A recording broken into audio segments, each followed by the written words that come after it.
রাস্তার চটপটি, ছোলামুড়ি, স্যান্ডউইচ, আখের রস, অ্যালোভেরা শরবত এবং মিক্সড সালাদে উচ্চমাত্রার ডায়রিয়ার জীবাণু রয়েছে। নিরাপদ খাদ্য কর্তৃপক্ষ এবং ঢাকা বিশ্ববিদ্যালয়ের গবেষণায় এর প্রমাণ মিলেছে। ঢাকায় বিভিন্ন এলাকা থেকে সংগ্রহ করা এই ৬টি খাবারের ৪৫০টি নমুনা পরীক্ষা করেছেন গবেষকরা।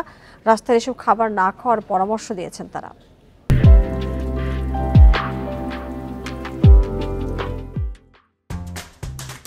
রাজধানীতে স্ট্রিট ফুড এখন দারুণ জনপ্রিয়। ভিড় লেগেই থাকে চটপটি, ফুচকা আর শরবতের দোকানে। স্কুল, কলেজ, পার্ক, কোথায় নেই এসব খাবার? স্বাস্থ্য ঝুঁকির শঙ্কা থাকলেও দাম কম হওয়ায় চাহিদা ব্যাপক। একটু হাইজেনিক হওয়া উচিত, এই তো আর কি। আর স্টুডেন্টরা যেহেতু কম টাকার মধ্যে খেতে চাচ্ছে, তো এই জন্য এটা হয়তো এই দিক দিয়ে বেস্ট। স্ট্রিট ফুড যে খাচ্ছি কোনো মান নাই, তার উপর আবার ধরেন যদি হাইজিনের কথা চিন্তা করি, খুবই আনহাইজেনিক। এসব খাবার যে নিরাপদ নয়, গবেষণায় তার প্রমাণও মিলেছে। পথের ছোলামুড়ি, চটপটি, স্যান্ডউইচ, আখের রস, অ্যালোভেরা জুস ও মিক্সড সালাদ নিয়ে গবেষণা করেছে নিরাপদ খাদ্য কর্তৃপক্ষ। সহযোগিতা করে ঢাকা বিশ্ববিদ্যালয়ের centre for advance research science.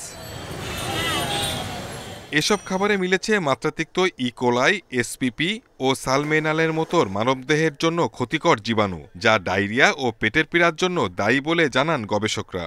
Very much contaminated with E. coli, with salmonella, with coliform, and most importantly, the 10 to the power 7, 10 to the power 8 bacteria ওখানে পাওয়া যায় at the end of the day.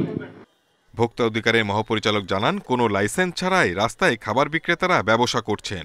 তাদেরকে আইনি কাঠামোর মধ্যে আনার পরিকল্পনা রয়েছে। আমরা যত গবেষণা করি, যত কাজ করি, আমরা যতক্ষণে আমাদের কনজিউমারদেরকে আমাদের বিহেভিয়ারাল এই চেঞ্জটা না আনতে পারবো, যতক্ষণে আমরা তাদেরকে এই অ্যাওয়ারনেস বিল্ড না করতে পারবো, ততক্ষণে কিন্তু এই জিনিসগুলো চলবে।